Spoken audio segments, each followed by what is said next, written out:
Заляпанная магнитола? Ничего страшного. Берем тряпочку и просто протираем аккуратненько, без фанатизма. При этом сенсор не срабатывает. Можно тереть спокойно. Вуаля, чистота блестит. Здравствуйте, друзья! Наконец зима пробилась через санкции в Москву. Насыпало немножечко снега, легкий морозец. К сожалению, не смог испытать автомобиль в крепкий мороз, скажем, меньше минус 20 градусов, загнать куда-нибудь по колено в сугроб. Но, тем не менее, пройдено уже более 6000 километров, и мне есть о чем вам рассказать. Но для начала, да, именно так. Чтобы не испытывать нервы различных вагофилов, ваголюбов, вагоголиков и прочих фанатов ваг-группы, не мучить их долгим просмотром этого ролика, перейду сразу к основным косякам данного автомобиля. Добро пожаловать в суровую реальность DSG. DSG. Да, та самая прорывная, лучшая из лучших, мега навороченная коробка DSG. Дергает и тупит. Подвеска жесткая. Педаль газа тупит. Как в Жигулях, хреново закрывается. Для сравнения, задняя дверь адски пачкается. Заляпывается так, что ни фар, ни номера, и ничего не видно. Ну и вишенка на торте. А где мой любимый подрулевой лепесток, который управляет громкостью автомагнитолы? Ну вот как в Дастере. При любом положении руля всегда можно отрегулировать громкость. Фух, надеюсь, все вышеперечисленные филы отключились, и теперь можно спокойно обо всем по порядку рассказать. Да, хвалить автомобиль тоже буду, но сначала расскажу о замеченных недостатках. О чем умалчивает производитель и о чем не расскажет дилер, даже если к нему обращаются с завидной периодичностью о каких-либо проблемах. Скажи-ка мне, любезнейший, что ж тебе не нравится-то? 2.2, 2.2, 2.2. Все идеально. Но нет. Вот что. Вот так.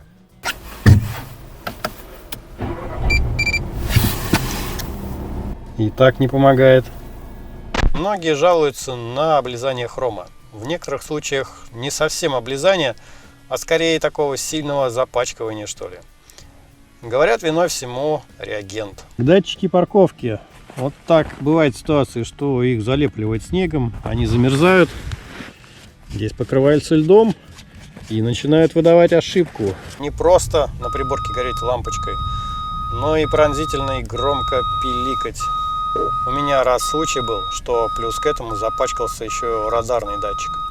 И кончилась жидкость в бачке омывателя. И все это на трассе. Я вам скажу, это была нескончаемо истошно, пищащая и моргающая цветомузыка. Мозг вынесла просто знатно. Казалось бы, не так уж страшно.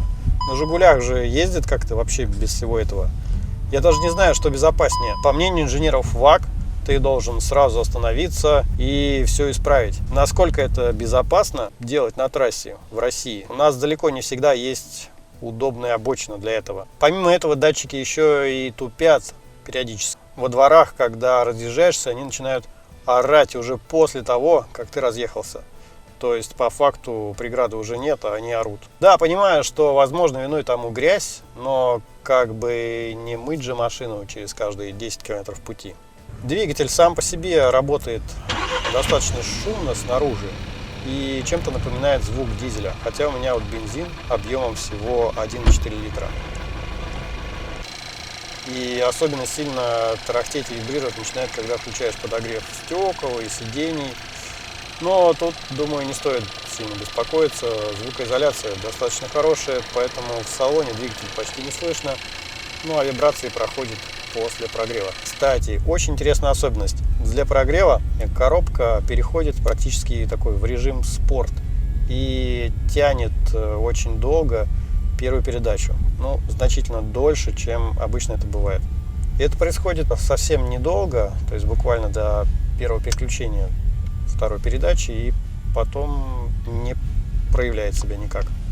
Жалуются на штатные дворники, что, мол, не чистят нифига. Ну, скажем так, у меня они чистят, хотя далеко не идеально, особенно, как назло, с водительской стороны. И еще при этом периодически издают достаточно сильный скрип. Ну вот, кстати, подогрев стекла лобового очень хорошо работает, буквально пару минут, то и того меньше, и уже стекло спокойно очистилось. Хотите вы, допустим, почистить лед с дворников? Берете так, оп, оп, и ничего не получается, потому что он упирается в капот. Для этого нужно заглушить автомобиль, поставить дворники в сервисный режим, почистить и потом опять завестись и ехать. То есть так вот, знаете, выскочить на перекрестке и по-быстрому их раз-раз и почистить нифига не получится. С другой стороны, это в каком-то плане даже удобно. То есть вот не нужно никуда ходить, там поднимать дворники, отгибать их. Просто оставили в сервисном режиме и все. Так, вот тут еще намерзает лед. В эту щель закрывает вот так. И желательно перед открытием багажника все это счистить. Все это может попортить вот здесь вот шов краску, потому что багажник-то открывается сам. А если вообще здесь что-нибудь застрянет, еще можно и поломать приводы. Говорят, что они очень нежные, а замена их стоит очень дорого. Рамка под госномер на задней двери. Мало того, что она вот может издавать такие звуки, так еще 100% она пробьет краску. Дружба магнитолы и вашего телефона, несмотря на все эти CarPlay, MirrorLink, Android Auto, и из полезного, что можно подключить, это всего лишь музыка, которой у меня нет на телефоне. Вот бы навигатор с Яндекс.Пробками подружить, но нет, ничего не получается. Только путем извращений, покупки специальных приблуд или определенной марки телефона. Здесь на передней панели рядом с водителем есть два гнезда USB. Но что самое интересное, ни один из них не может заряжать ваш гаджет. То есть мобильный телефон, если подключить его в это гнездо, не заряжается. Эти гнезда сделаны для передачи данных. Задним пассажирам повезло намного больше. У них как раз есть USB-зарядка. Если нужно зарядить телефон водителю, то придется вот изобретать такой провод сзади сюда вот куда-то вперед. Конкретно так примерзло. Однако, так, а другая?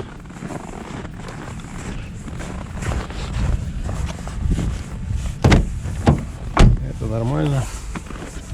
А это тоже нормально. Ладно, подождем, когда оттает.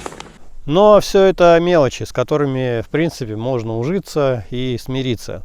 А вот с затупами и DSG это, пожалуй, ключевой момент, на который стоит обратить внимание при выборе автомобиля. И про эти, так сказать, недостатки вам не расскажет ни производитель, ни дилер. Суть в том, что DSG это, по сути, механическая коробка передач, только с двумя сцеплениями. В моем случае с двумя мокрыми сцеплениями, если я не ошибаюсь. И управляет этими сцеплениями компьютер. Как происходит переключение, когда вы стоите в глухой городской пробке не в режиме спорт? Первая, вторая и опять первая стоп. А компьютер-то думает по алгоритму трассы. Он включил первую, вторую и уже подготовил третью. А вы тут бац и по тормозам. И он такой, что делать? Третья нет, вторая, первую уже надо, а через первую, через вторую нельзя. И такой, на тебе пинок, на тебе первую. Ну, я, конечно, утрирую, не то чтобы пендель, но такой кивок достаточно ощутимый. И особенно, когда такие кивки идут на протяжении часа, а именно столько мы с вами обычно проводим в пробках, это, скажем так, немножечко все-таки раздражает. Поэтому, если вы собираетесь или планируете, или живете в городе и за город выезжаете крайне редко, то есть эксплуатация данного автомобиля у вас 100% в городе, то я бы задумался, скорее всего, про вариатор. Думаю, что он был бы комфортней. И оставшиеся вагофилы сейчас скажут: о боже мой, вариатор, ты что, на нем буксовать нельзя, со снега на асфальт проезжать нельзя, все развалится в хлам, ремень развалится при там первые 1000 километров, все пойдет по бороде, и вы все выкинете, ремонт очень дорого и бла-бла-бла. Я, конечно, не специалист, но тут совсем недавно смотрел гонку Дакар. Так вот, там в категории легковых автомобилей и мототехники, в общем-то, половина автомобилей ездили на чем бы вы думали? На вариаторе. Про минусы вроде все рассказал. А хотя нет, про затуп педали газа. Да, есть такое, иногда бывает. То есть выезжаете вы, допустим, с полосы разгона, у вас уже есть какая-то небольшая скорость, и вам нужно резко ускориться, но не до максимальных там скоростей. Вы нажимаете на педаль газа, и ничего не происходит. Вы нажимаете еще больше, и она раз, и полетела. Хорошо, что у меня двигатель 1.4, так я не представляю вообще.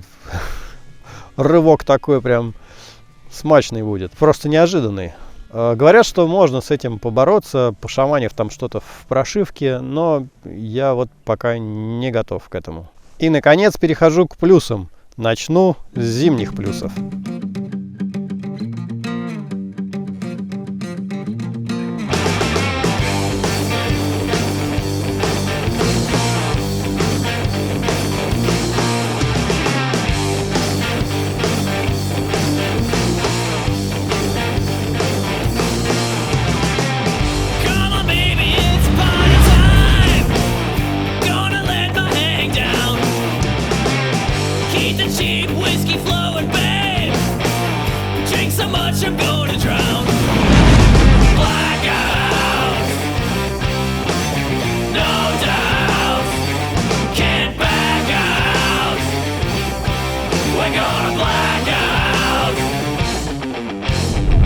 Достаточно тихо в машине, вполне комфортно. О, ничего себе. Вон пойдем. Это ж был у вас Патриот. Ёлки-палки. Тут, конечно, колдобины.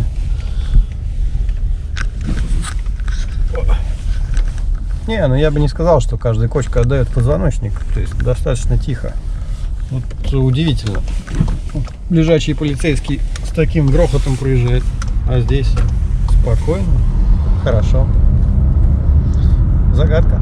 Главный плюс, определяющий покупку этого автомобиля, это комфорт, динамика и экономичность. По поводу динамики и погонять. Многие блогеры известные будут вам говорить: V8, Вася, давай дубасить, валить боком. А потом себе покупают скучную электричку, да? Тошниловку. Что ж, давайте заглянем в технические характеристики. Какой разгон до сотни при моторе 1.4? 9,2 до сотни. Но я скажу вам, что это вполне себе такой хороший показатель. В общем-то, больше половины автомобилей, которые будут вам встречаться в городе, будут разгоняться намного медленнее.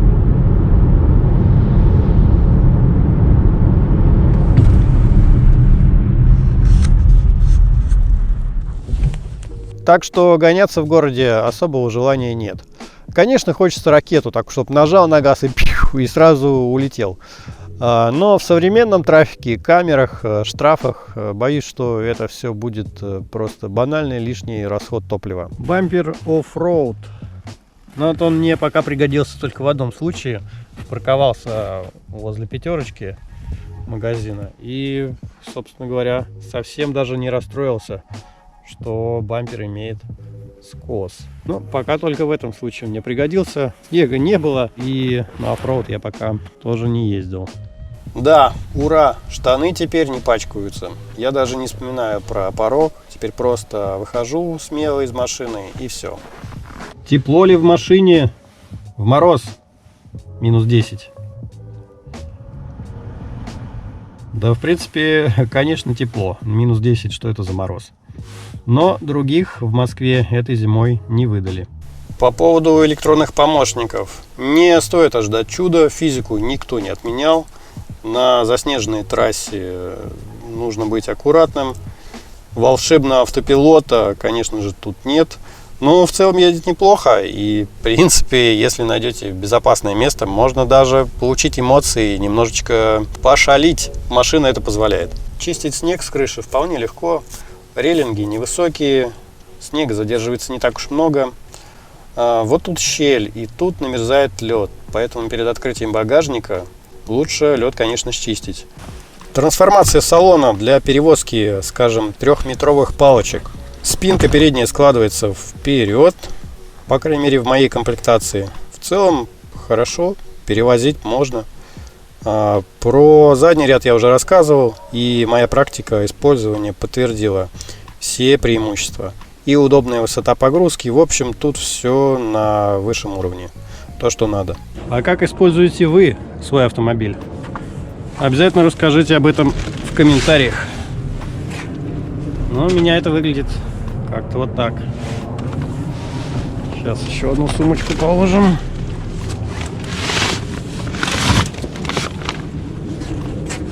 Еще одну.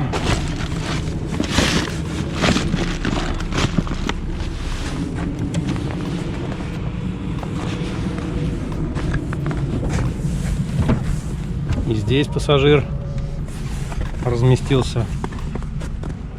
Вполне удобно.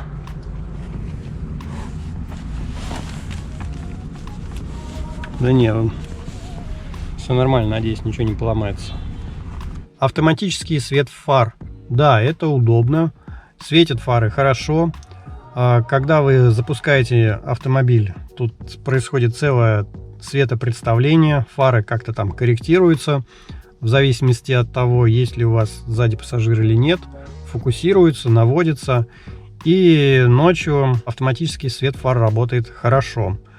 А вот если где-то есть какие-то более-менее светлые участки, ну, в общем, не совсем темнота, то это работает, ну, не совсем на 100%. Некоторым, кто едет вам навстречу, это может не понравиться, потому что фары сначала как-то переключаются то одна, то вторая, то потом только обе гаснут. Сложно понять, как это происходит, но штука удобная. Хотя лично я пользуюсь достаточно редко, когда уж совсем еду где-то в глуши, и действительно встречные автомобили попадаются крайне редко. Интересно, а сколько литров помещает в себя бачок омывателя? У меня 5-литровая канистра, сейчас я попробую ее туда залить. Жидкость у меня кончилась, загорелся соответствующий значок о том, что низкий уровень омывающей жидкости. Ну вот, собственно, 5 литров туда зашло, и мне так кажется, еще осталось место. Расход жидкости здесь достаточно высок, как мне показалось, потому что обычно на зиму мне 5 литров хватало, а здесь на всю зиму не хватило. И, видимо, это за счет омывания фар. Омывание фар происходит автоматически, то есть нет отдельной кнопки. Они моются, исходя из внутренней логики автомобиля, совместно с лобовым стеклом, но не каждый раз, а через там какие-то промежутки времени. Весь комфорт раскрывается на загородной трассе. Очень приятно управлять автомобилем, легко рулиться, хорошая звукоизоляция, достойная музыка, в общем, супер. На скоростных трассах, на шиповке, конечно, уже не так комфортно. Шум на 120 км прорывается достаточно сильно. Адаптивный круиз-контроль – вещь, сильно облегчает поездку, но на многополосных трассах все время кто-то пытается встроиться перед вами. При этом датчики, конечно же, не видят боковую машину, и происходит достаточно резкое торможение. Все же это больше трассовый автомобиль, по моему мнению, а режим бездорожья здесь на втором плане. Это, знаете, как сухопутному умение плавать, только для того, чтобы не утонуть. Официальный дилер пригласил меня на, скажем так, ТО-0, то есть на осмотр автомобиля. Совершенно все бесплатно. Я приехал, они все посмотрели, сказали, все отлично. Приятным бонусом было то, что они помыли автомобиль, все бесплатно. На промежуточную замену масла я пока морально не созрел, но не знаю, посмотрим. На сегодня, пожалуй, все. Скоро весна, а это значит грибы, ягоды, рыбалка, грязь и бездорожье. Обо всем обязательно подробно расскажу, поэтому подписывайтесь на мой канал, чтобы не пропустить какое-нибудь следующее интересное видео. Спасибо, до свидания.